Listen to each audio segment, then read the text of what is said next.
Hey, welcome to Game Central Junction, everyone. As always, I'm your host, The Metal.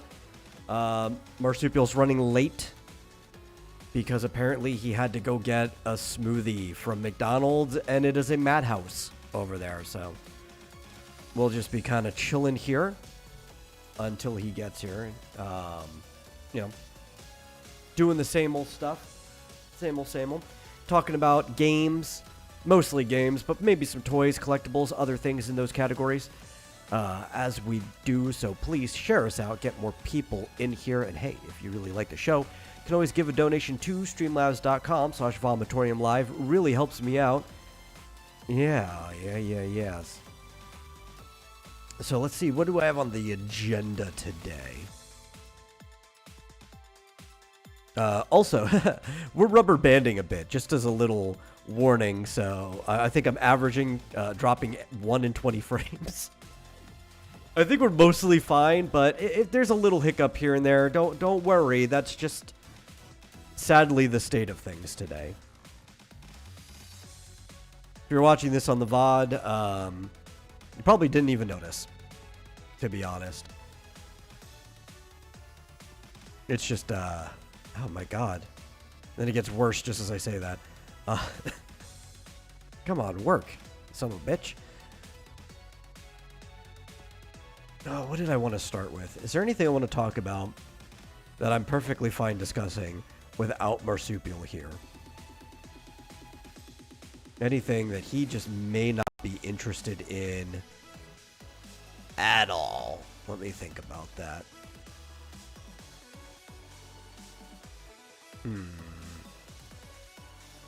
There's a big Capcom showcase earlier today. I don't know why. I guess that's just what people do now. It's summertime. E3 is not a thing anymore. So I guess you just have to go and run your own showcase. You don't have the option of going to somebody else's big event anymore. And so Capcom did a showcase. There's a few different things there. Some Monster Hunter stuff that I personally was not interested in because I have no desire to play Wilds. It looks like more of Worlds, and I didn't like Worlds.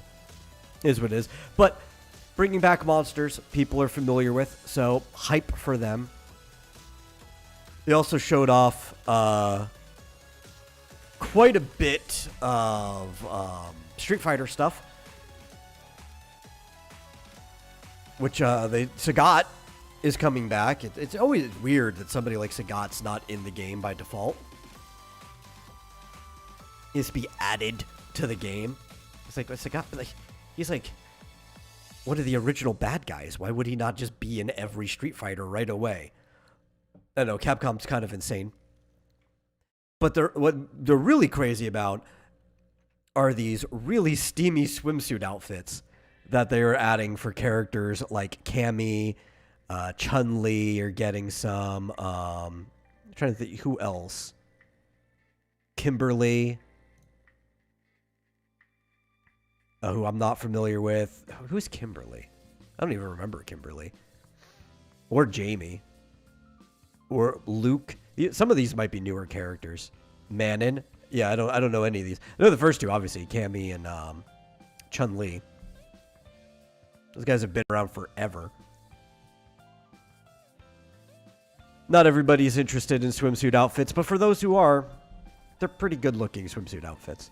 It's summertime. It's about the time that you should be dropping stuff like that into games that they're actually applicable to.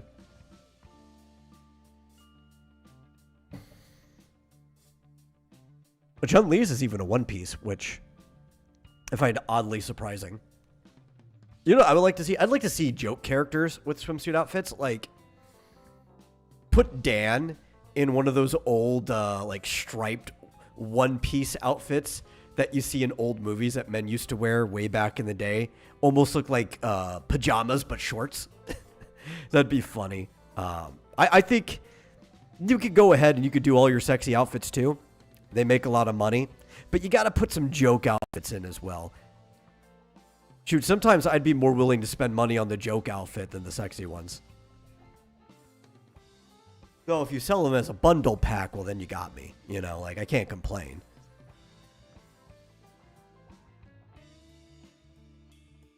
Yeah, I don't know who half these... I have not been keeping up with Street Fighter to know who half these people are. Like, at all. But they also showed off more things about the new Resident Evil, Requiem, also known as Resident Evil 9, which stars Grace Ashcroft, who everyone is assuming is the daughter of Resident Evil Outbreak's Alyssa Ashcroft.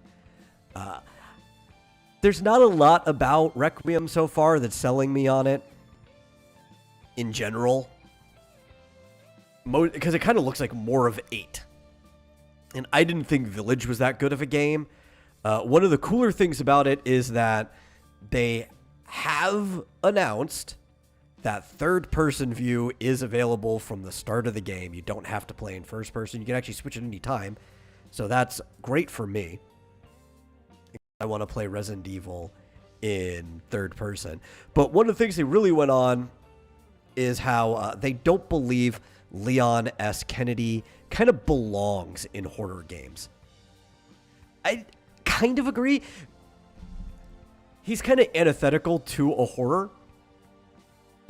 In the same way that, like, after the original Evil Dead, anything starring Ash is no longer horror. It's an action movie with, like, horror vibes. And that's been pretty much not the first time Leon was up. Definitely, it was kind of still horror in Resident Evil 2. And I think this applies to the same situation. Every time Leon's come back, like in Resident Evil 4, afterwards, it was more of an action game, action genre with like horror vibes to it. So, I'm not saying, like, he should be in games though. Maybe just don't make Leon the main character, like the playable character, but you kind of want him around. He's like a fan favorite, staple of the franchise, not as much as Chris is. Chris is the most staple character of the franchise. I think he showed up in the most games so far. Not too sure, but they gotta pop up even if they're not the main characters. They kind of just like want you to know that Leon is most definitely 100% not going to be in the game. And when you say it like that, that makes me think that Leon's probably going to pop up in the game at some point in time.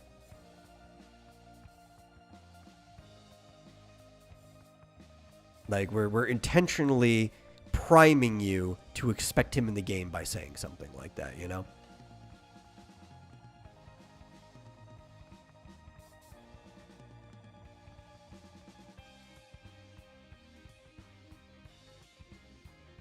Trying to think. Is there anything else at the Capcom showcase I wanted to talk about real quick? I don't think so. It was like they didn't show off anything you weren't already expecting.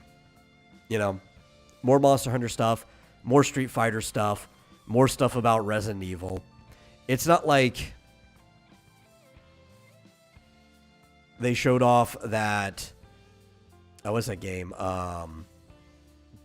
Dead Rising was going to get another installment, or that there was going to be a new Mega Man game or something like that. It was just like, hey, here's a little update on the stuff that you already knew we were working on.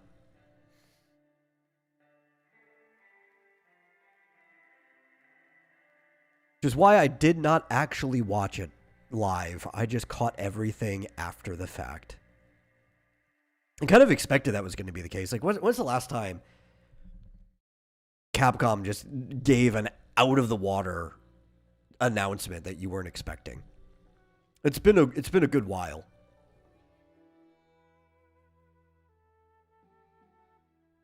Okay, here's another thing I could talk about. So we have been confirmed that Tony Hawk Pro Skater 3 and 4 are coming as a follow-up to Tony Hawk Pro Skater 1 and 2. And there's going to be a lot of new stuff to it that wasn't in the original version of the game, and even some returning things. Jack Black is returning, I think, to play himself and somebody else in it. I believe he was a guest character in the original version of God, I don't remember. I think 3. Obviously, it was either 3 or 4, but I think it was 3 that he was in. But there's going to be a new Taco Bell themed DLC for some reason. I say for some reason. If you were going to put a DLC for like Taco Bell or something in any game, Tony Hawk's Pro Skater is probably the most fitting game for you to do it in. It's kind of funny. It makes sense.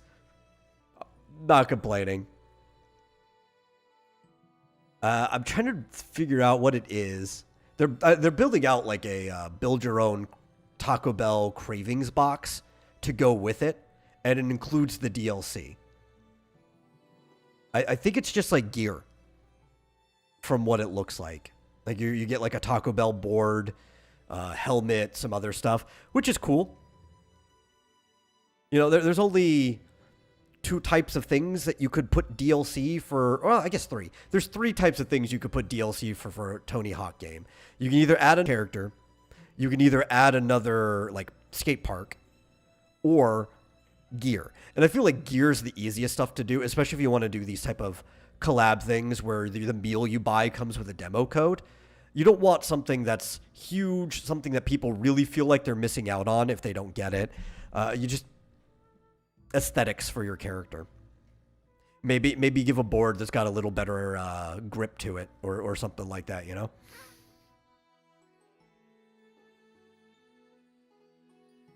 There's a nice little quote that came with it too, because they had Tony in a interview. And Hawk said, Taco Bell was my fuel in the early days. It kept me going while I was chasing the dream. So, yeah, probably the most fitting. I guess maybe get a Baja Blast. That'd be cool if you get like an equipment, like a Taco Bell cup with Baja Blast in it, and the skateboarder is just like holding it the whole time while skating. That'd be funny. Put it in like their offhand, the one that they usually don't grip the board with when they do like flip tricks and stuff.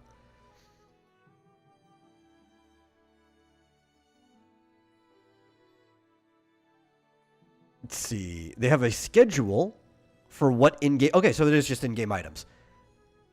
Depending on when you go and buy it, and this is going to run for a whole month. Starting on July 11th, going to August 13th.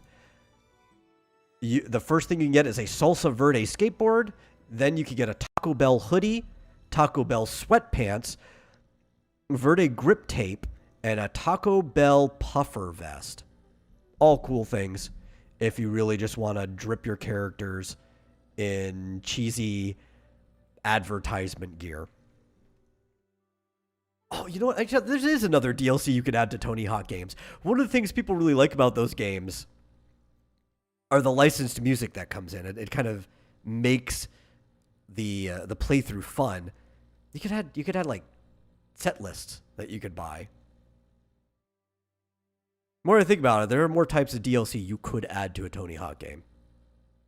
It's just, until 1+2 came out, it's been so long since there was a Tony Hawk Pro Skater game. You kind of like get out of the groove of it. Okay, now that I've caught up with a few things, let me see the chat. Hey, Fizchozo. He asks a question. Would it be better to make all the characters I have that nobody likes into browser games first? Well, if you can make it, sure.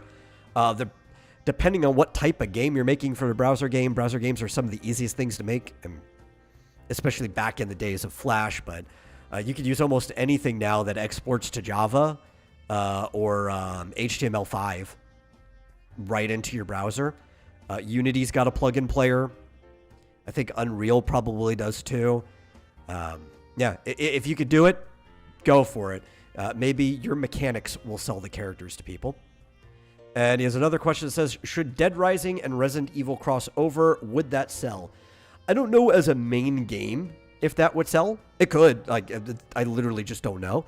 But I think they could definitely do some like side content crossovers, like the DLC collab in each other's game, where maybe you could have a bonus mission where whoever you're dealing with in Resident Evil has to go to, I can't remember the name of the town the mall's in, but like one of the malls from Dead Rising, and vice versa. You could have Frank or one of the other characters get dropped into Raccoon City or something, or whatever the current location is, because they don't deal with Raccoon City anymore.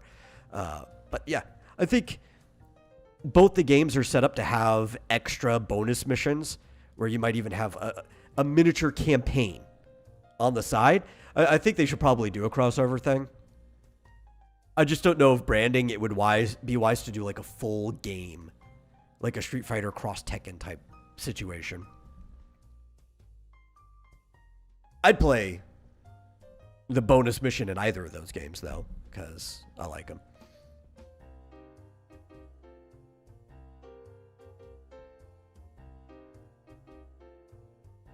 But yeah. What else we got?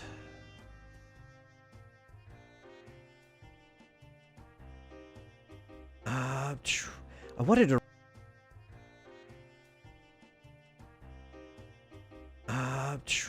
I wanted to read more about this one before talking about it.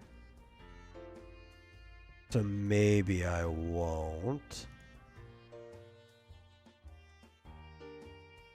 Oh, here's a good one. Yeah, I can talk about this. So, there is a potential Hitman board game coming. Apparently, they're trying to kickstart it. But IO Interactive has partnered with Moon Publishing to create Hitman the board game. It's up to 4 players. And you can try your luck in taking down contracts using a variety of items and weapons pulled directly from past Hitman games. Obviously, there's going to be a lot of RNG in it, as any board game has. I wouldn't expect this to get funded unless their needs are really, really low, if they have like a really low target. Because I just don't know how many people would want a Hitman board game. I'd imagine the number of people who want a Hitman board game is probably a fraction of the audience of the actual Hitman games. But it could be cool. I don't have the Kickstarter up. There's a YouTube video for it, but I'm not going to play it because we all know what that'll do to my computer. That would probably end the stream. But yeah, I wish I had a link. I don't even want to click on the Kickstarter because I think that might be too much. So I can't tell you how it's going to play. I'm guessing as you move around the map, you're probably going to pick up items. Maybe there'll be pluses or minuses for your cover. I don't know. It's like the weirdest property to pick for a board game.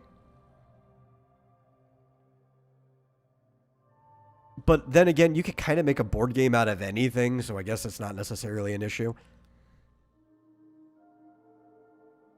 Maybe some people could be the targets. Maybe. I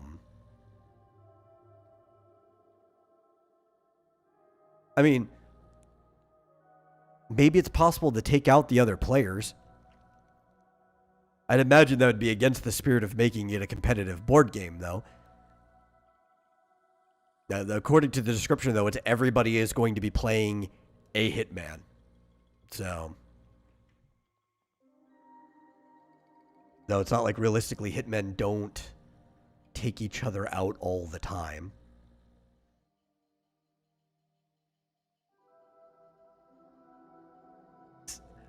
I don't know. I personally, I'm very picky on board games myself. I have not been into many board games in a really, really long time.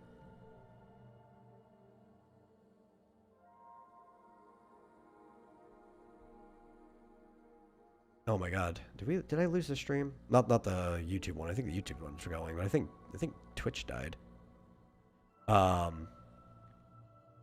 Yeah, we're just having a bad day here. But yeah, I don't really I don't find most board games fun. I think I played too many as a kid. I think that was the problem. And most board games are just like an iteration of 3 or 4 main types of games. There's very few really unique games.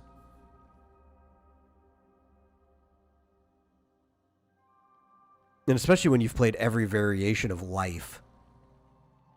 After a while, you kind of want to just go over to Don't Break the Ice and use the hammers to like pluck your eyeballs out or something. Just whatever you could do to end it.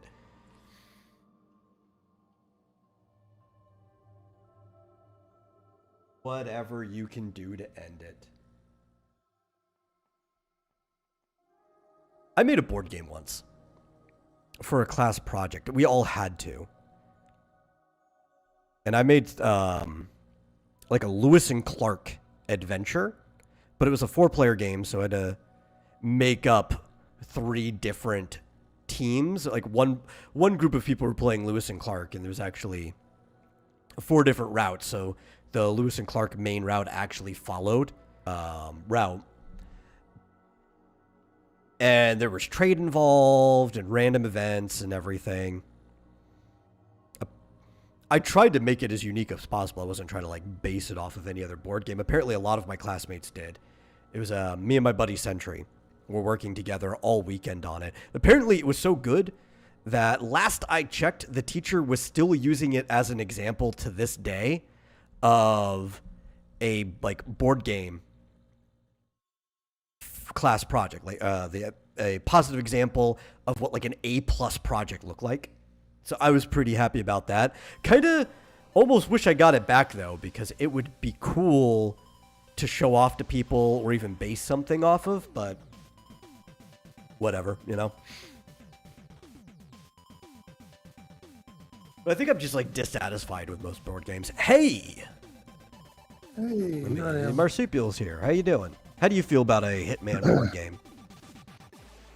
I never played Hitman, the video game, so fine. Sounds good. Can you hear me? Yes, I can hear you. Yeah. Oh, okay. You are responding, so. Yeah. It's weird. I don't even understand the I don't even understand the Stardew Valley board game. Like, this, haven't played it yet, so I don't really know how they turned that into a board game. But you know, whatever works. Yeah, I'm trying to remember the last board game I even played. Anyway, sorry I'm late, but yeah, McDonald's was just insane. Like I don't know what happened, but the entire process broke down, and they were just like running around like crazy. Like there were 3 women in there, like confused. They were literally like running around. I was like, what the hell? Anyway. Yeah. So do you have any details on what this board game is? Nope. I mean, there's a Kickstarter, but I'm not clicking on the link because why? Because we're on Threads as it is today. You know, I think my CPU actually seems to be running just fine. That isn't the problem. I think there's network issues. I don't know if the router's been reset in a while. I probably should have just done that before going live. I'm sorry about that. Actually, shoot, I should have, because I noticed this morning, I was on a meeting this morning, and it kept cutting out. Damn, I should have restarted it. I've been having connection issues for the last few days, and I just keep forgetting. Like, I keep telling myself I'm going to go, and I'm just going to go reset the router, and then I forget every single time. Well, I'm looking at it, and I don't know. It involves cards and tokens and typical board game stuff, I guess. Yeah. That's what I assumed. Yeah, there's not a lot of description. Oh, there's a video. There's a video about it. Yeah, I saw that there's a YouTube video, but I wasn't going to click on that either. Is Mood, is that a board game company, or is that the company that makes Hitman? I believe Moon Publishing might be the board game company. Because IO Interactive is the one who owns Hitman, which was part of Square, or Okay. were they part of it? I know Square owned Hitman for a while. I don't know if it's because they owned IO or maybe they sold it back or whatever.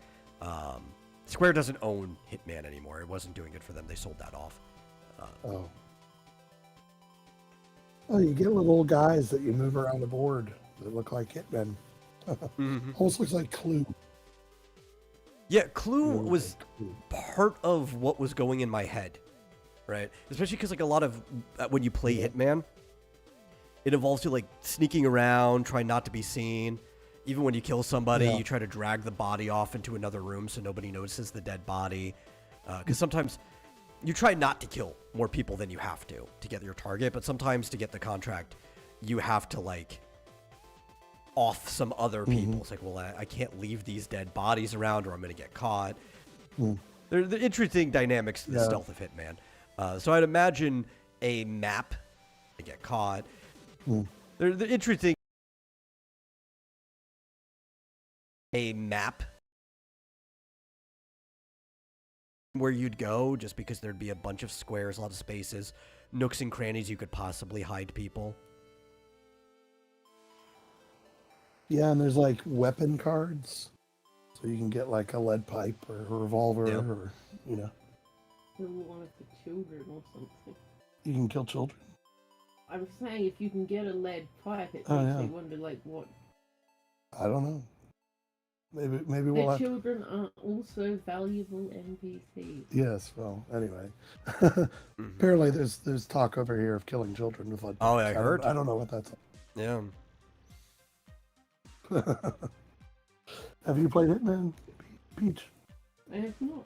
Oh, you don't? Okay, well, maybe we'll have to get the board game. I've wanted to play Hitman. I've been too busy playing Stardew Valley. Oh, okay. Too busy playing Stardew Valley, the board game, or the video game? I'll get the game one day. I did buy it in the but forget what for. Yeah. Well, it looks like oh, it's not even. No, It hasn't been launched yet. So it's a potential campaign. I see. No, That's why there's like no description. I'm like, how is this Kickstarter page so bare bones? It's weird. All right, well, we'll see how much it costs when it finally launches. Yeah. Oh, it's probably going to be overpriced, given sure. the people making it. So. Well, I clicked the button to have them notify me whenever it launches. I don't know. I haven't played board games in a long time. I could probably use a new one. Yeah. Fishoso asks, how is it that Hitman was more popular in Japan than America? Because it's kind of a slow and methodical game where you think your way through situations more than just like blazing through.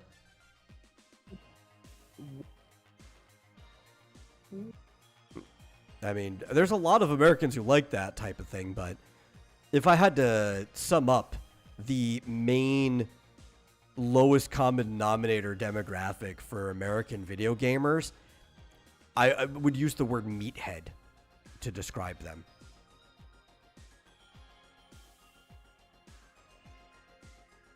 Hey, Mike.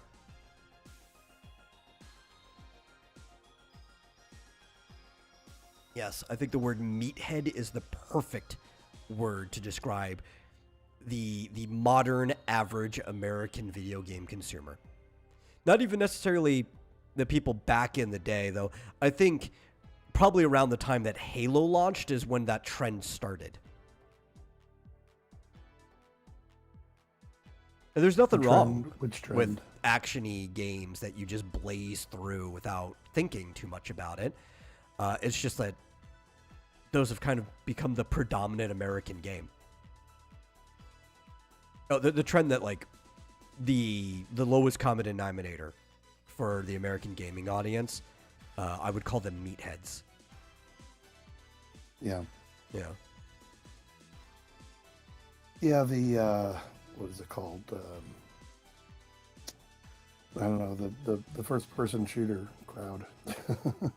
Yeah, but like even first person shooters used to have more tactical thinking to them, right? Yeah. Yeah, Josh even says if it's got a gun, they want to be like Call of Duty. Call of Duty got watered Call of down Duty. over the years. Like I would say it probably started with the first Modern Warfare, right? Before that, if you play World at War, it was a slower game. It was more methodical. There was more thinking about it. But it's the same crowd that pushed Call of Duty to become a simpler, fast pace, which I actually think they're kind of slow as far as shooters go, but twitch reflexes are the only thing that matters, and even get rid of the story eventually. Like that audience is what sold Call of Duty so well that Call of Duty didn't even have to have a story mode in it anymore. Yeah. The same audience that drove me out of Call of Duty. Thankfully, they are adding more story mode and stuff like that to like Splatoon. Yeah. I'm excited for that. What was that spin-off?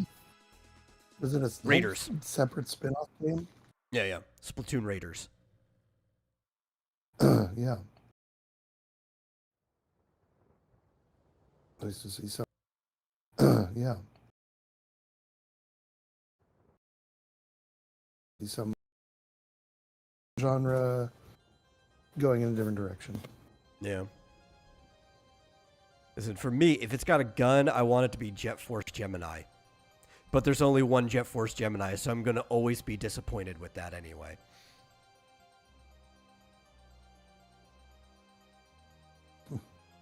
It's a game where you drop the name and most people don't even know what the heck you're talking about. Even though at the time that it released, it was a pretty popular game. When did Jet Force Gemini come out? I'm trying to remember. It was a 64 game, so I'm gonna randomly take a shot in the dark and say 97. Yeah, that's been a while. Mm-hmm. In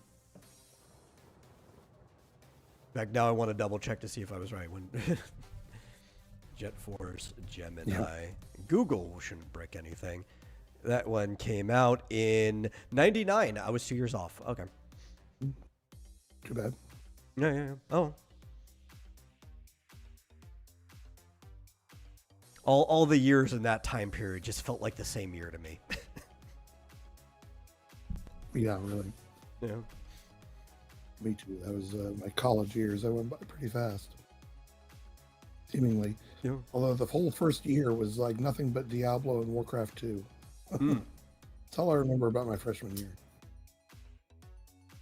That was elementary school for me, which also went by really fast. Yeah. Yep. Oh, and Doom 2, I guess. I feel like that was a big thing that freshman year. So we do have a report of something coming up that we may have to talk about when it happens. There is a rumor from the side that Xbox is going to have a major layoff session soon. Xbox, huh? Yeah. We don't know how much it's going to be, but it's reported that it's going to be huge. Like, Wow. maybe somewhere around the size of the, like, just under 2,000 layoffs from Activision Blizzard last year. Yeah. Well, it sounds like are they even going to have, like, actual new Xboxes? Didn't they just announce, like, the next Xbox is just a VR headset? What are you digging around in? Probably. I'll talk. No, it sounds like we're watching a movie and you're like, you found a plastic bag of chocolate-covered pretzels or something you're digging around I in. want you to go ahead.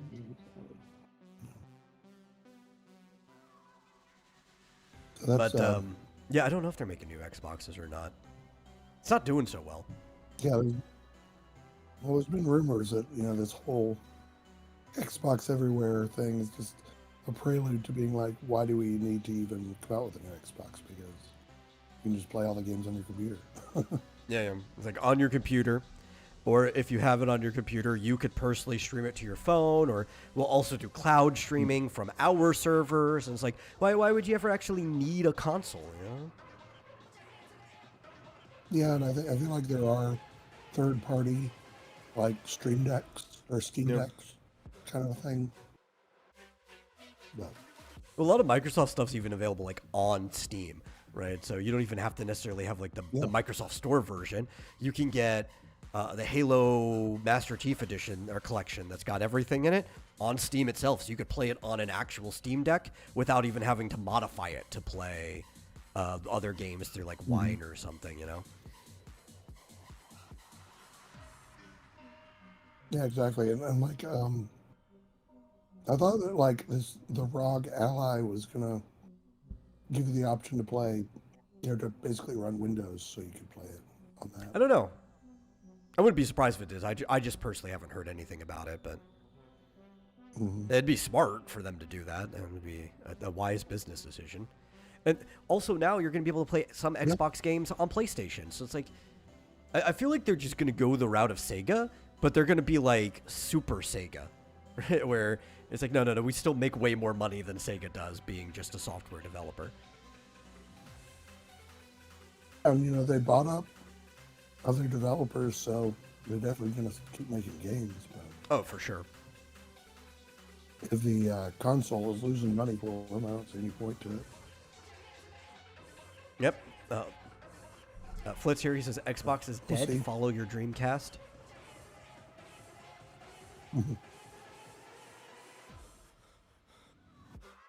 If Did Xbox you see was what came smart, out today? they would actually just make their own version of the Switch, right? Like, instead of going to somebody else, instead of making their big Xbox, they would just make, like, their Steam Deck ROG Ally Xbox mobile. I think that would be the smart thing for them to do. Because if you want something more powerful than that, you could literally just play it on a computer. And they've got a pretty decent version of Windows that runs on ARM now. Oh, yeah. So, should be able to do a low power version that just, plays all the same games. Mm-hmm. They could have two different tablet lines. You've got your Windows tablet, you've got your Xbox tablet. Yeah. Go back to the days of the the Microsoft Surface. Yeah. Only You know what, though? I What's really liked, what was it, the Lumia? The Windows Phone? I thought the Windows Phone was great. I wish that had really took off, but not enough people got into it. For, obviously, the main reason that it used traditional EXEs and not APKs. So, like, you couldn't play all your phone games on it. So, like, why would I want to get a phone that doesn't play all my phone games? well, it wasn't an Android, right? It was a Windows phone. Yeah, it was a Windows Phone, so it didn't play them. Now, if you did put a Windows Phone that ran on, like, 11, it could play APKs anyway. Like, they should just re-release a new Windows Phone. You don't have that old problem anymore. Does Windows 11 run Android apps now? Yeah, it should. I wasn't sure if they did that natively already. Yeah. I guess so, yeah. Last time I looked that up, I guess Windows 10 could with like an emulator, but I'm like, okay, how's that? But, like, I think 11 just does it. But, that's pretty neat. Flit says, Microsoft making it handheld because the Zune worked out so well. I liked the Zune, okay? I thought Zune was great.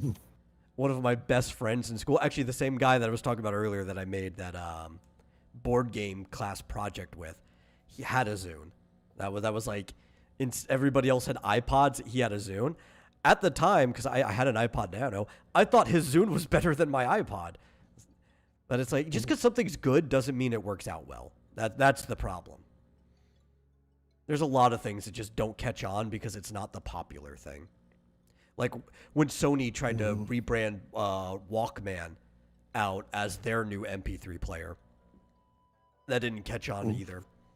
And I thought the Walkman was also a pretty good MP3 player.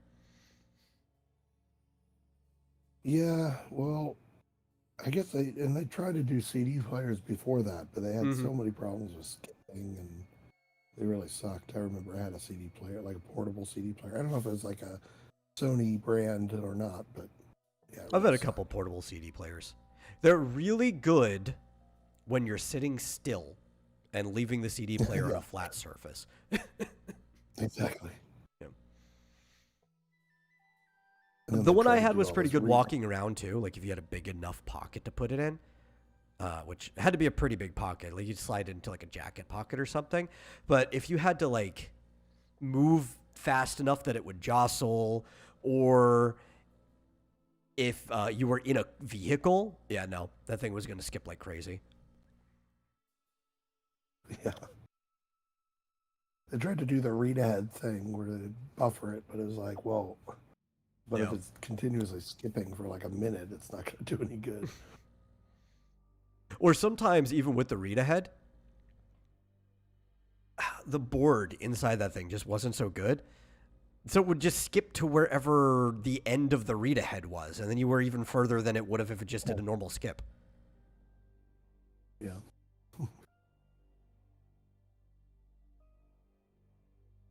Oh, well. Yeah. Yeah, so I think people have a bad taste in their mouth, and they're like, well, you know, the iPod works, so why the hell would I? Yeah. Oh, well. Yeah. Yeah, so I think people have a bad, you know, the iPod works. So. Why would I get any other MP3 player? My first MP3 player wasn't even an iPod. I had like this really cheap one. I don't remember the name of it, but it sounds very similar to the one that Flit just said he had a Creative Zen. It's like it fit in Altoids tin, so it was perfect at time. The one I had, it might even still be in that box in there that has a bunch of my old shit from when I was a kid, was like maybe this big. It did not have like a LCD or a fancy display. It might have had like just like a black and negative display where it's like there's the somewhat pale green tone of the screen. It wasn't even like lit or anything. And then you'd have like a black projected display on top of it, and it would give you like the name of the song you were playing. You had to do all your loading on the computer. You could flip through things, but you kind of had to like remember the order that you loaded it in anyway. So it was almost like a CD with 100 tracks on it, and you could flip between whatever track you put in there. But you know what? It worked, and that's all I needed at the time that I had it.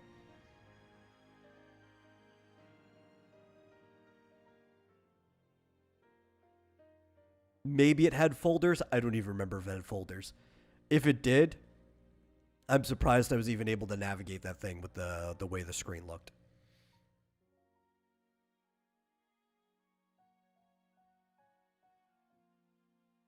But actually, you know what? I think I still have the iPod Nano though. I mean, it should be in my backpack. Let me see.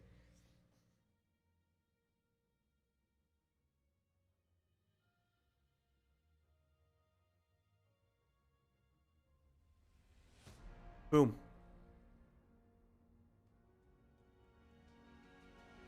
Nice. Doesn't even feel that long ago, but this is basically a relic now. It's tiny, man. Oh yeah. Even like the design of it, because of the screen, it almost feels like a little Game Boy. Is that an iPod Nano? Is that what this is? Yeah, I think this is the Nano 3 or 4. I don't remember. I think the 4 went to the edge, so this is probably a 3. Oh, I have one like that, but it's just the screen. It doesn't have the bottom. Yeah, I think the screen one was the 4. This is the model before that. Yeah, the one he's got is the third model. Mm-hmm. Yeah, they just kind of became Came a touchscreen. Like, well, yeah, you know, they started out pretty minimal, but then they're like, how can we make it even more minimalist? You know? Yeah. keep making it smaller and smaller until there's nothing but screen. Well, see, I never wanted the next one because the buttons were minimal. I like buttons. You know, this is the last model Yeah. I really liked because it had buttons, or actually would have preferred an iPod Classic, which came out at like, I think, just before the iPod Touch. It was running around the same time that the iPod Touch was out. And the iPod Classic was huge. It was practically the size of a Game Boy Pocket, maybe a little bit smaller. But it had like 120 gigs inside of it, so you could store everything at that time. You could put whole movies on there. And the screen was like the size of this entire thing. It had buttons. A friend had one. I was jealous of that. Man, I remember an episode of, I think it was Alias, where she was like texting someone behind her back because she was tied to a chair or something. And I Yeah. was thinking, like, Good luck doing that now. nowadays, like, if it had physical, yeah. So I have to guess where the buttons are on the screen. What says he's getting a Mustang? Yeah, this is a miss MP3 players now. Is this what nostalgia is? Listen, it's only nostalgia if you don't have a good reason to miss it, right? Like if there weren't like practical advantages that the old stuff had over the new stuff. Because a lot of stuff is trade-offs, but sometimes there's just something that's new that is just better in every single way to something that's old. But if you prefer the trade-off that the old stuff has, I don't think that's nostalgia. That's actually just feature preference. And old iPods still work, right? I mean, Oh, this one, it's dead, but this would still work I guess- actually perfectly fine if you have the charger, which I have one in there. But last I checked, I was able to charge it. iTunes still worked. Yeah, I could put things on there, and it still accepts headphone stuff. And the lock button still works too. So if you don't want anything interacting with your music, like something hitting your pocket and hitting a button, like this still functions to my knowledge. Screen still worked. but I'm guessing it doesn't have Bluetooth, right? No, It'd have to but be that's wired in. actually one of the great things about it.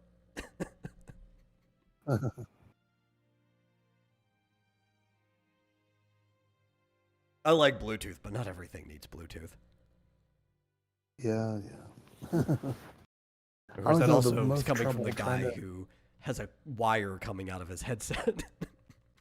Yeah. I have so much trouble getting my AirPods to connect to a Windows machine because I like to use them for meetings, but man. Bluetooth You know what compatibility is has a pain in the ass. no problem connecting to any machine that has a headphone jack? Headphones with wires? Yes.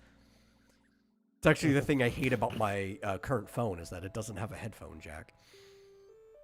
Oh, yeah. Yeah. Really? And that's an Android, right? So Yep. it's a This surprise. generation of Android, they caught up to iPhone, and they just don't really have headphone jacks, unless it's like some other minor brand where that's a feature they're selling.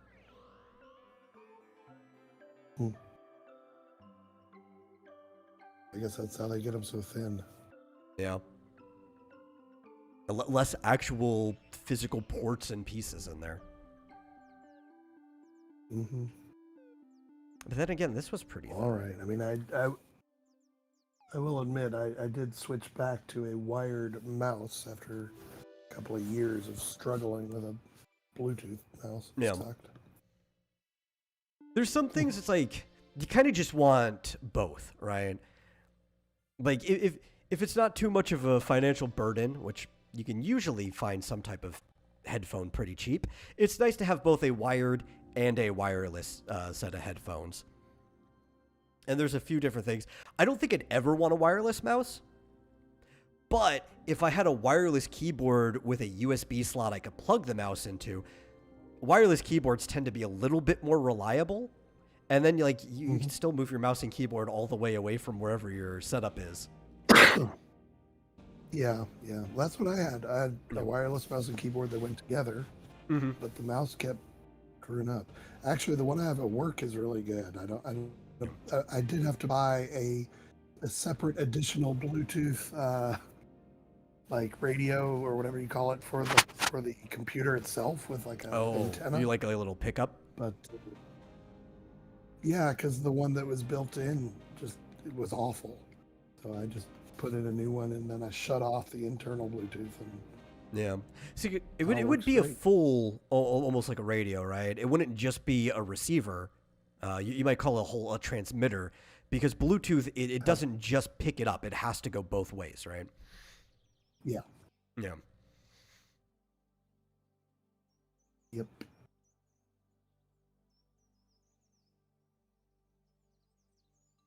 Well, did you see that Death Stranding 2 is out today? No, I was more concerned with another thing that had a launch today, but 2 is out today. No. Oh. Death Stranding 2, it does have more interest than the first one because it looks like he's doing a lot of collab work with it down the line. We saw the one with Pecora, right? She's going to show up in it. So who knows what other characters or crossover things might happen later. But I don't know. I didn't like the first Death Stranding, so I don't imagine I'll like the second one unless I see that it's drastically different.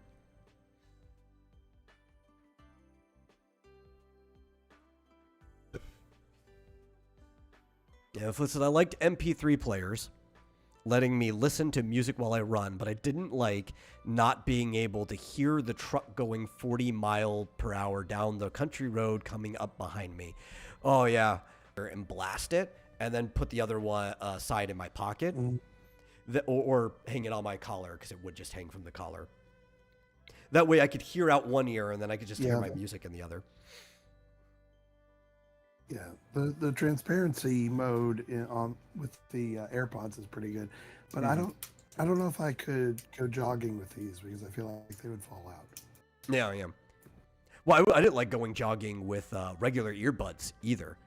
Of course, I also don't like earbuds, which is probably why I wouldn't like AirPods, because they're basically just wireless earbuds.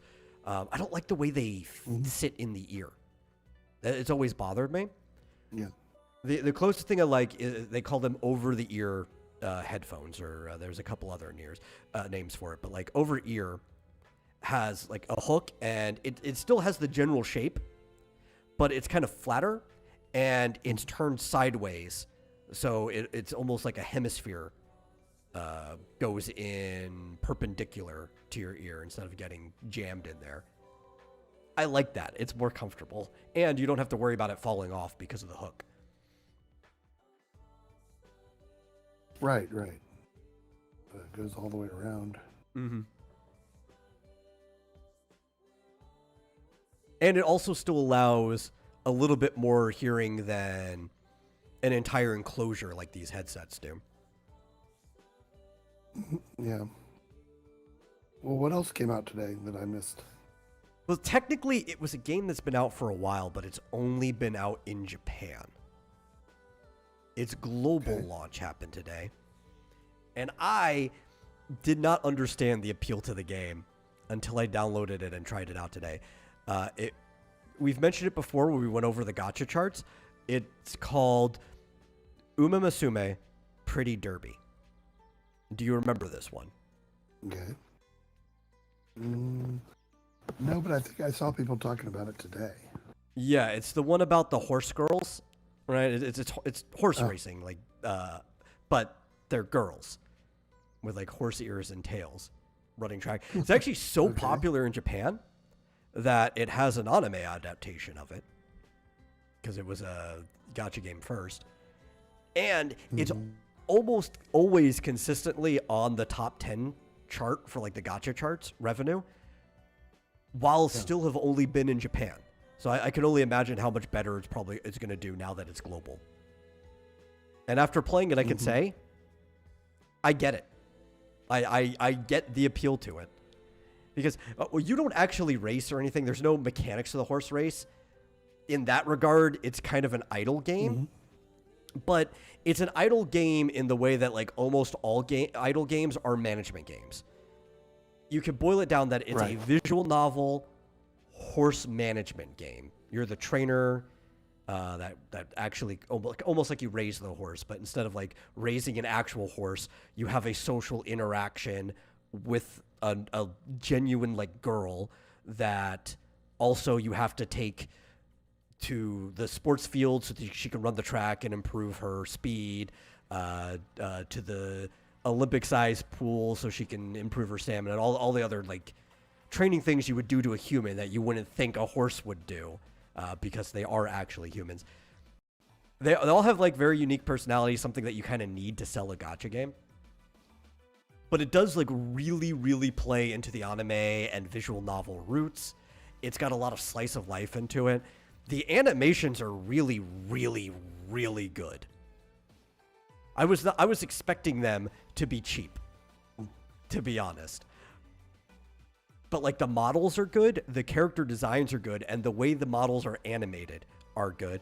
It has one of the best gacha pulling screens I've ever seen, where when you go to pull anything, one of the two main NPCs that you interact with kind of like runs towards the door to the track with you, opens the door up, and then it like you see the whole crowd. There's this big hype zoom in on the gates, and then the gates will light up either silver, gold, or rainbow depending on the rarity of the character you're drawing, and then open up and the characters run onto the field. Like the entire thing is fully animated, and it's individual to each thing is fully animated, and it's individual to each. It's not like one of the other games that I thought had good pulling animation was Ever Crisis. But with Ever Crisis, it's the exact same every single time, with the slight differences depending on whether it was a like a normal success, a critical success, or like the lucky critical success. This one, it's like, well, you still kind of have that, but you also have the girls running out. Said you're only pulling weapons. Yeah, you are only pulling weapons. And there's no like unique animation for the weapon either. Yeah. This is kind of hilarious, and like these girls running down a track are just I'm on the website and it's like, yeah. What is this game? Because like you call it horse race, but the fact that they have human bodies, it's basically just a marathon or type race, or like yeah.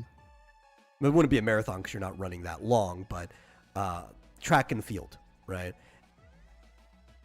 Just you're running the same number of laps that a horse would run around the track, instead of doing like a 400 meter or any common track race. Oh, is that what you do instead of like having battles? You just have races? Oh, there's a lot of different things, but like I said, it's a visual novel and it's a sim management game. So you're actually increasing horses. You're helping them solve their life problems and stuff like that. And yes, you have your daily races. There's PvP races too, where really it's still just management. It is figuring out like, okay, of the horses that I have, you put 5 into the PvP. It's like a relay race. So it's like, who's going to be my anchor? Who's going to be my lead? Who's going to carry the mid? Versus who theirs are. So it's all management from the top down. Mm-hmm. But it's also weird. Very cute and funny. So it's on the App Store. I should put it on my phone. It's on the App Store. It's also on Steam. And it was overwhelmingly positively reviewed. Right?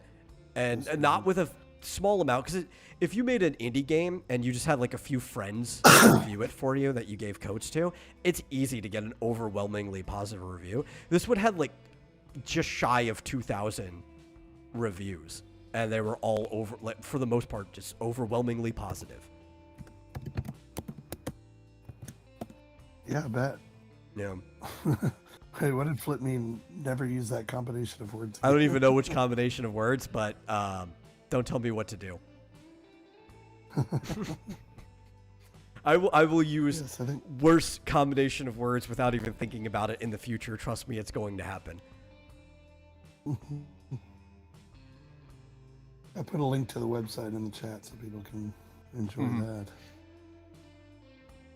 Musume? Uma Musume, yeah. Can't even. I guess you'd have to just say pretty derby if you can't say that. Yeah, pretty derby. Well, Uma means horse in Japanese, really... so that kind of helps you out there. Mm-hmm. I'm downloading it right now. Joshua says, if it was American, the horse girls would be My Little Ponies, also for Sims. Probably. There's a lot of bronies out there. And they'd probably be fat, so, No, they'd probably just be like regular My Little Ponies. That's like one of the few things that could just fly the way that it is. Oh, I see. They wouldn't be girls at all. They're just No, I mean, technically, they're horses. kind of girls, sort of. But yeah, they wouldn't be human girls. Maybe. Sometimes they might be. They did that weird My Little Pony, sort of. But yeah, they wouldn't be human girls. Maybe. Sometimes they might be. Magic movie where the human world and all of them had human forms. I've seen clips from it. I'm never going to watch it, but I think that was also just to sell toys, because I've seen a lot of toys of those in the toy aisle too.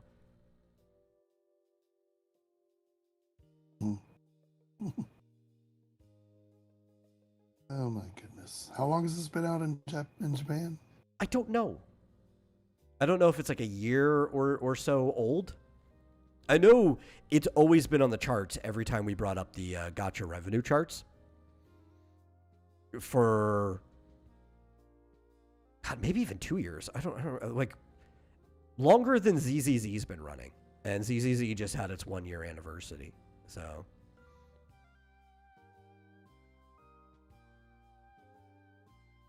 but it's just massively popular.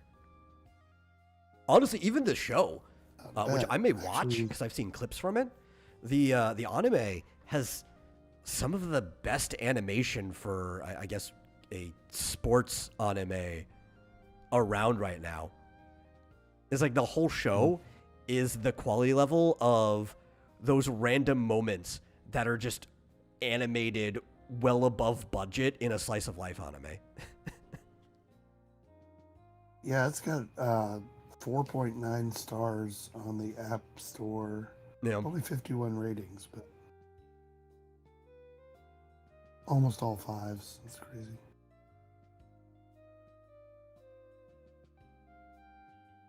Yep. I guess it just came out like 2 days ago. And I just downloaded today. Already have the limited banner character that's running.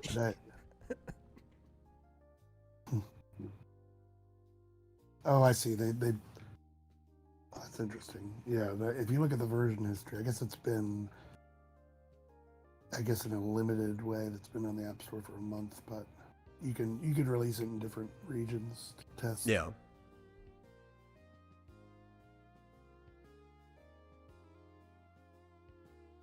Well, but it's nice. It's like watching an anime. Have you won any derbies or? Yes. Every one I've been in. I haven't been in a lot though, but every one I've been in. There's one named Vodka. I don't know if I have vodka. I've already got quite a few. They, as part of the launch, even before getting into the story and getting any of the pull currency, they give like 5 or 6 10 pulls worth. Just like for logging in, it's in your mail. You can go and just do several 10 pulls right off the bat. They're hyped for the global release, you know. Man, there's only one blonde, at least on the website. The one with like the crown on her ear and the glasses and all the hair. No. Oh well, there's more than like one blonde. Stars in her ear. Oh, okay.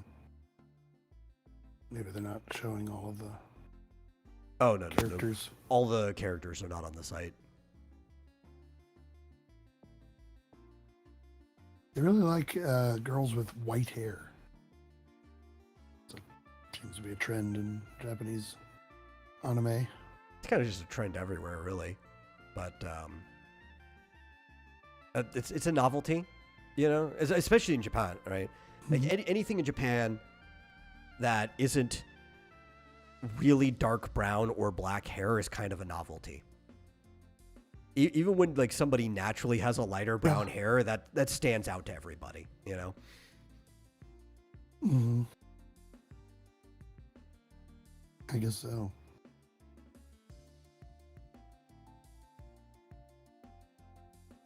That's all we need. Fizchozo brings up that the Yakuza came into conflict with Uma Musume due to smut being made of the characters that share real names with real horses. There's the thing too, all the characters have horse names, like racing horse names instead of like girl names.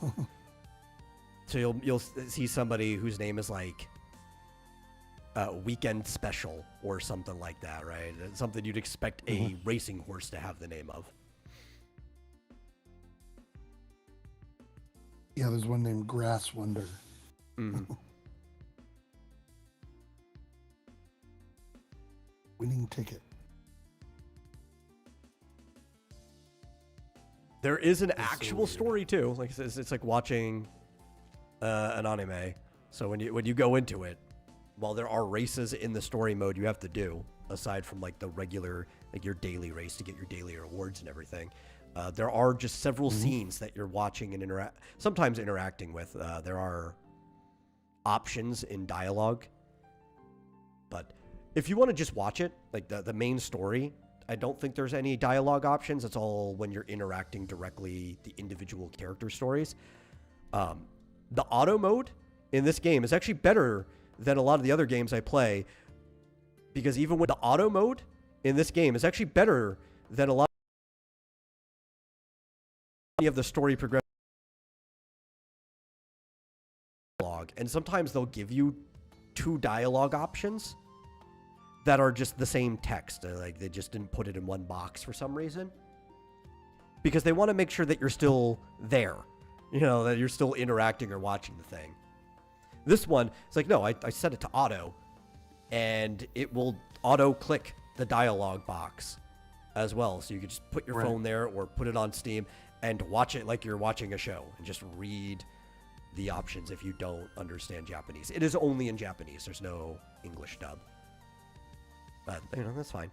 It's like watching a Japanese anime. Yeah, it's just got subtitles. Mm-hmm.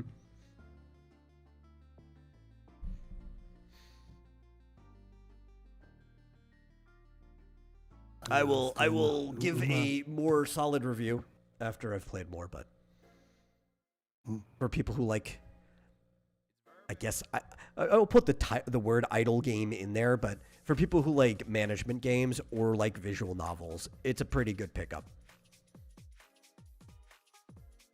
Oh, and of course there's like concerts where they sing. After a character has their debut race, right? Because you'll have your debut race, and if you win, there'll be like a concert afterwards.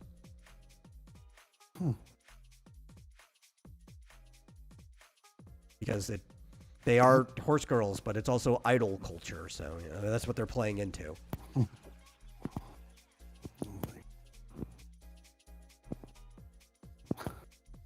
Yeah. It's pretty fun. I don't even know what this is. I'm watching the trailer and I'm just like, this is beyond me. This is where our culture is going. Come on. Is it where? No, it was technically not where our culture is going. Kind of. It's sort of. It's where Japanese culture is going. It's where Japanese culture is going in. And there are a lot of Americans who like that Japanese culture, but it's not exactly where American culture is going. In fact, maybe I would like it a little bit better if it was. Because anytime if you're like, oh, look how popular anime is in America, it's like, it sort of is. But even a lot of the more popular stuff in the general audience are American things that are playing lip service anime, but don't even really resemble it. or shonen stuff. It's funny. It looks like a like a professional track and field team. It's showing like the practice. The main races are and, relay races, so working out. Yeah. which you don't do in horse races. Yeah, it's odd that they run around in their skirts and thigh-high stockings and everything. Yeah. Like, why aren't you wearing short shorts, and sportswear in general? Yeah, because they were wearing like tracksuits in the practice scenes. Yeah, when you're training, they have like a tracksuit that they wear. But it's like, no, for the event, it's like, well, we got to wear our event clothes. We got to look nice. Yeah, I guess so. A bunch of people are going to see us, You can't look sweaty and dirty, even though you're going to be sweaty and dirty anyway. Yeah. Well, okay. Oh wait, I forgot to put it in my. I forgot to add it to my library. Yeah. Well, there's the other news is because it's a gacha game, it is technically free, right? You actually I haven't come to a point where you have to spend on this game at all. Obviously, the people who spend are going to do a better job in PvP. If you want to be at the top of the ladder, you have to spend. If you don't care about the PvP at all, I don't think you have to spend any money on this game. They give you some horses that you can upgrade through you run their careers, and you could get through the whole story with just that. So you could spend as much or as little as you want. And I like that price model. I like the price model of spend as much or little as you want. Yeah, as long as the free version is still entertaining. Playable. I mean, Yeah. Playable. Yeah, if you hit a that's wall, really the way. then it's like, what's the point? Yeah. I remember. Yeah, if you hit a that's wall, really the way. then it's like, what's the point? Yeah. Attending seminar or conference about. Yes, you've talked about this before. Yeah. That sort of thing where. Yeah, in-app purchases, and it sounds like that's exactly the way it was meant to be. In that, hey, look, you get a great game for free, but if you want a little bit more, you can pay more if you want it, but definitely don't have to. So Yeah, and because like big spenders exist, people who will just spend a lot anyway, it kind of averages out, and a lot of times devs get more money in this pricing model than actually just selling you a full game at like a higher restrictive price, maybe 60. Now it's going to be closer to $70, $80 for the average AAA game. yeah, I because think this game's made more theoretically, than most AAA games have. So yeah, because theoretically, at a given price, $50 or $60 or whatever, you've got a bunch of people who don't want to pay that or can't afford it, and then you've got a bunch of other people who would happily pay more. So you're kind of, you're leaving a lot of money on the table. It's a smart. yeah, the layman's economic term model. for it is that a large part of your potential audience gets priced out. Yeah. It's what do they call it? I think it's called fencing or something like that. Where, you got different groups of people and they pay different amounts for virtually the same product, but just slightly different enhancements the more you pay. So Yeah, like a tiered experience. right. It's kind of like people who want to pay for business class versus first class on a plane. Yeah. You'll get where you're going either way. Yes, I know which one you prefer. I know which one you require. Anyway. Yeah, versus a lot of these games where it's just like, either you don't even get the whole game if you don't pay more, or it's just, you know. Yeah, that is the worst part, right? And- Like, it would be kind of an argument if most games were still giving you the whole game for the premium price that you spend. But these days, you could spend $60, $70 and you still don't even have the whole game. Like, they intentionally hack things off. You have to pay 10, 20, maybe even up to another $50 later down the road. Mm-hmm. Yeah, and it's like, you know, they're already trying to normalize $80 games, but then, you know, but if you really want the real one, you have to pay 100 or 120. Crazy.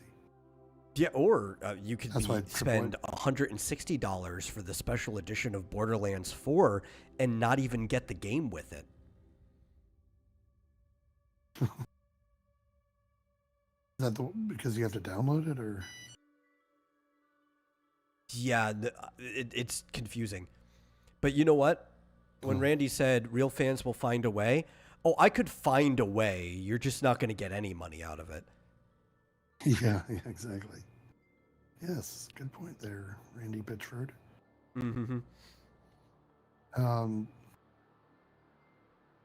Yeah, and from what I've heard, these the game key things, which I feel like some of these third parties aren't using it correct. Like,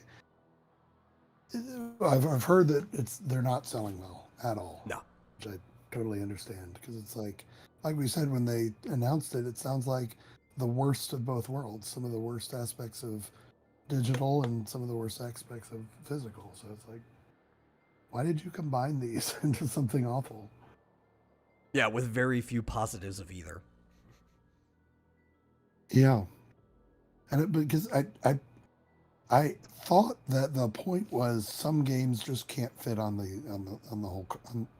small cartridges. I'm pretty sure that's what Nintendo like thought when they were developing it. Yeah, and it's like, well, that's been the case for a while, but you still like put most of the base game. Maybe you put like the low res graphics, but then, you know, you have the option of going online and download game. Maybe you put like the low res graphics, but then, you know, you have the option of going online and downloading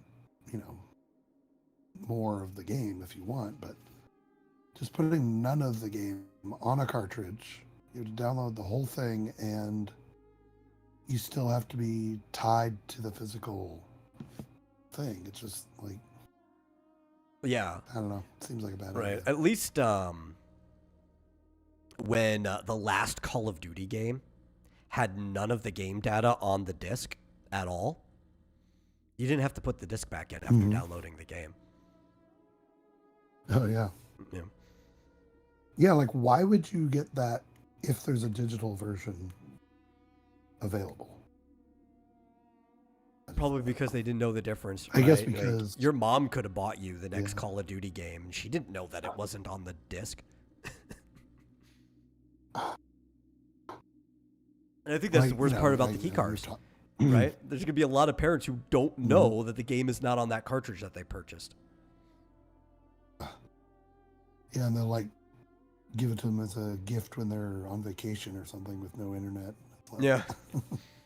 Can't play this until I. He's like, yeah, we're gonna go for this like cross country road trip, but don't worry, we got you a new game to occupy yourself while you're in the car, and you can't even play it because you had to download the whole thing before you left. Or I guess maybe if you've got a good enough mobile hotspot, right? Yeah, like it. I guess the upside is that you can just take it out and hand it to someone. You know, like you can. Just like a physical thing, you can just give it to someone else, but yeah, it's a small consolation for the.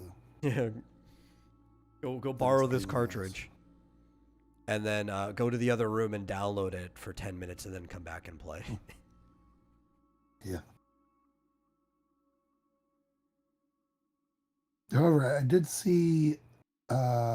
What was it we were watching? Was it it was a new Donkey Kong game, right? Where somebody on even a Switch 1 who doesn't have the game can play with someone who does. I think that we didn't bring that up when we were talking about Bonanza. I think it was last time. but it was Yeah. they kind of brought back the DS download play, but it works on internet now, and because it's really not download play, it's stream play. You're streaming it from the Switch that hosts the game. You can even play it on a regular Switch, because the regular Switch is just communicating. It's not running the game at all.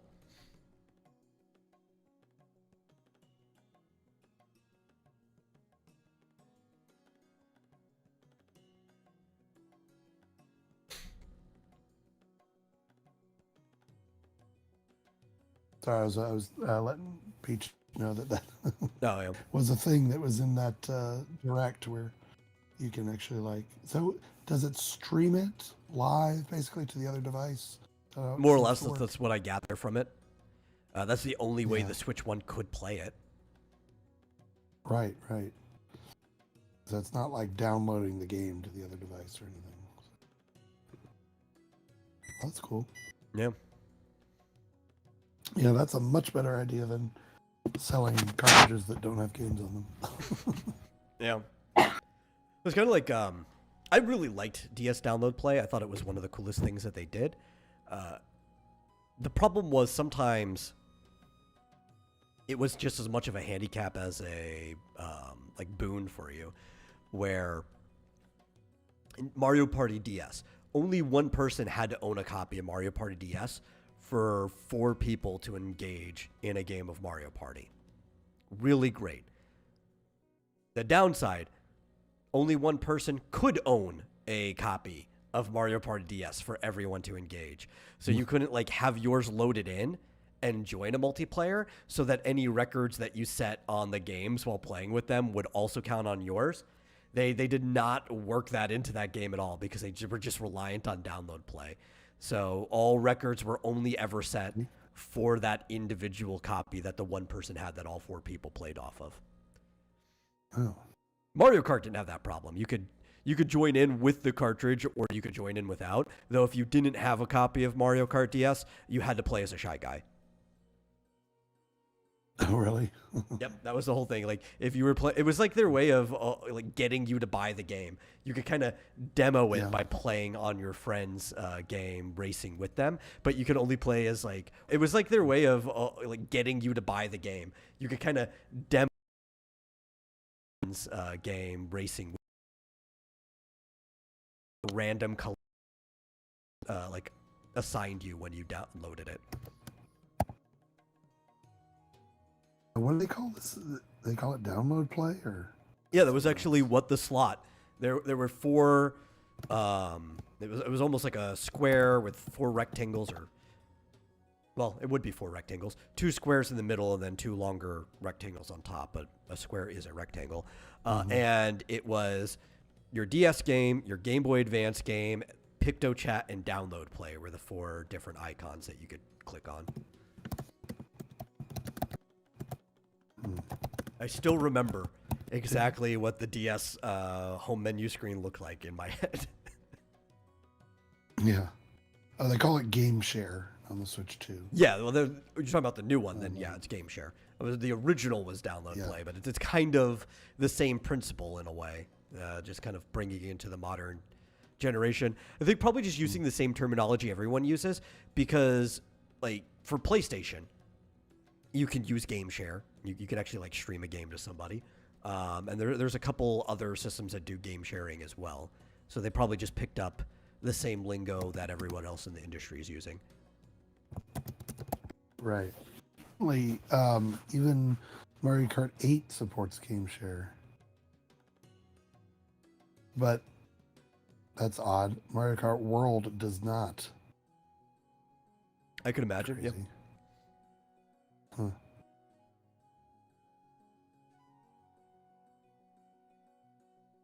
Okay.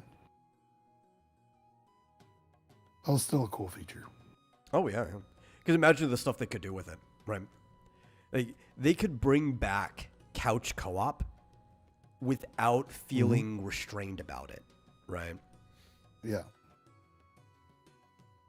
I Especially think that's what they're trying to do. I had a lot of friends who would complain because everybody likes couch co-op, but during the Wii U specifically, they would keep launching a lot of games that might have a couch co-op mode and might have a multiplayer mode for online, but the multiplayer mode wouldn't have anything to do with the main campaign of the game or whatever. You couldn't use the online to do the co-op with people. It was completely separate things because Nintendo felt that like if you were going to play cooperatively with somebody, you should really go to your friend's house and play on the same couch with them. I think the COVID lockdowns changed their opinion of that. Changed a lot of people's opinion of that. And I think that's probably one of the reasons why we're seeing them move into more of an online co-op space. Yeah. Even though, like, I think the fact that people could have friends in other countries or in other states or provinces or wherever you are, prefectures, should have already been the reason for it. But, you know, Nintendo's always slow to pick up anything like that.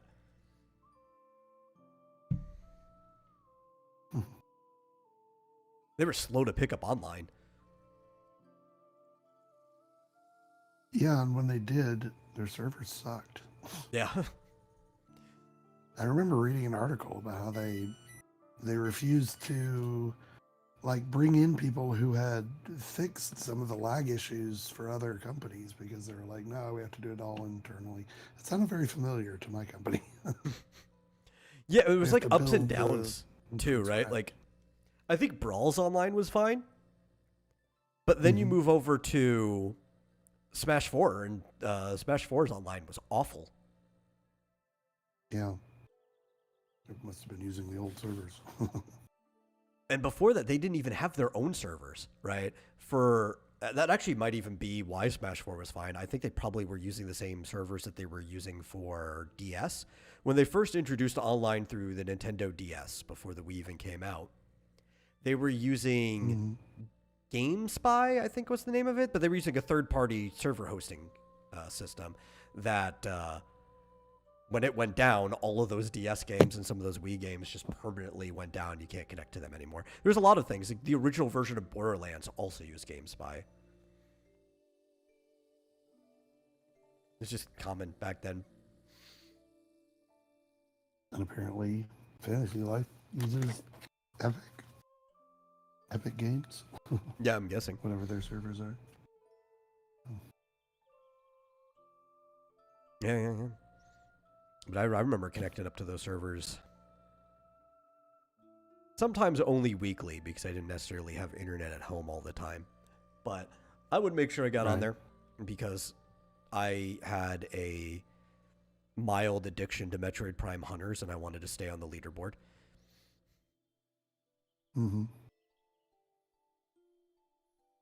Leaderboard that just doesn't exist anymore. It's gone. It's dead. Yeah. Bye. Yeah, I never did too well. I don't know why I couldn't. I think the screen was just too small for me to do very well in Metroid Prime Hunters.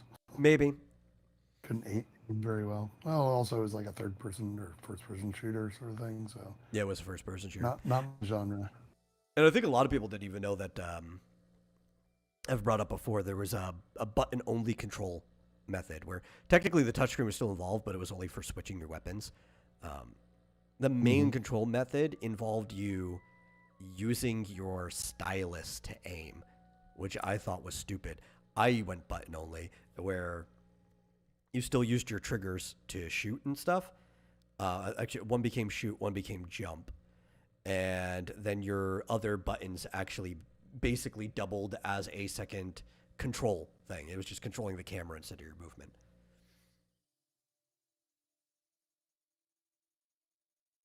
I thought that was the superior way to play. Yeah, probably so. I don't really remember if I knew that or not at the time. It's a very flexible game too, and a lot of people hated it because of controls. It's like not only did they have both touchscreen and button-only play, they also had left or right-handed play, which I don't know why if you were playing buttons only, you would reverse which side did what, because every other system you play, movement would be left hand, camera would be right hand. But for stylus, that makes sense as to why you might reverse it, because you might be a left-handed person and you're just better at moving a stylus with your left hand. But, you know, the options were there. They had a lot of control options and people just didn't take them.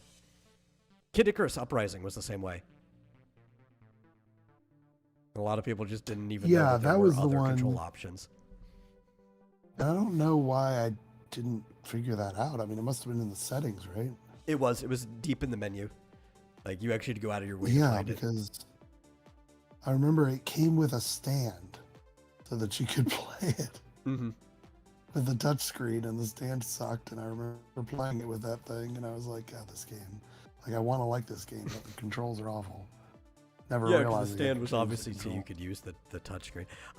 I would use the stand, even though I wasn't really using the touchscreen. But that was so Buck, who would stand over my shoulder, could consistently see the game. Like, if it was in one spot and I wasn't, like, moving it around while playing, he could watch it as well. You know, because it's a game that really should have been on consoles and still isn't for some reason. Seriously, and Yeah. I guess you must have had to turn off the 3D because if Yeah. someone else is watching, they're going to be like off to the side. Yeah. Yeah, I didn't experience any of those missions in 3D until, like, replaying them later.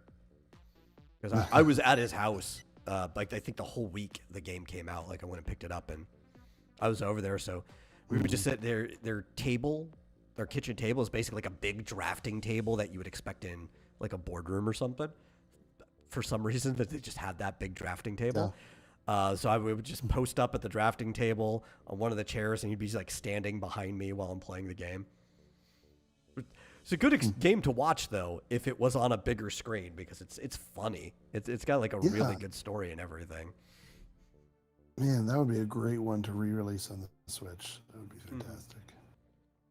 But there's also why I hate tutorials in games. Like Not all tutorials, but, like, those hand-holdy kind of, like, guided tour tutorials. I hate them because the first thing I want to do when I get into a game is I want to open a menu immediately, and I want to start perusing the settings and everything. Like, I want to go on my own kind of, like, trip, my own tour through there. I don't want somebody guiding me. It's like I want to find out every option I have in this game before I even get started. Yeah, I got into the habit of whenever I'm starting a new game, I'll go straight to the options menu first just to see.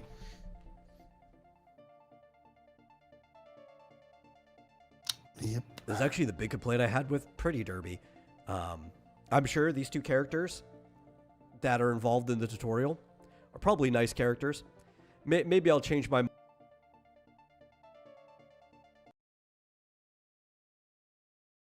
Derby that are involved in the. I'll change my mind about them. You want me to hate a character immediately? Make them the person that is holding your hand through a guided tour tutorial, and I will immediately hate them no matter what personality you give them. Because now I'm associating them with this tutorial I'm being forced to go through. Sorry, you just did it to me. It would be nice if they let you skip all that. Yeah, it's like, I'm not even mad that the tours exist. Want it. And OBS just disconnected or reconnected. We should still be running through, but I think that's probably a good sign that we should stop because we're at the end anyway. Fine, yeah. Yeah. Yeah. Yeah, so thank you all for watching. Go reboot the router. And Maybe at least give me a few minutes to close it out before rebooting the router. But yeah, if you guys enjoyed the show, please share it with somebody else. Get more people in here. This might actually even just be the last time we're dual streaming on Twitch, because nobody watches on Twitch anyway. And also, Twitch is being awful, so I might just toggle kick on or something else the next time that we go live. Instead. Yeah. Yeah. So Good idea. you'll find out about that, and we'll see you guys then. Bye. Bye.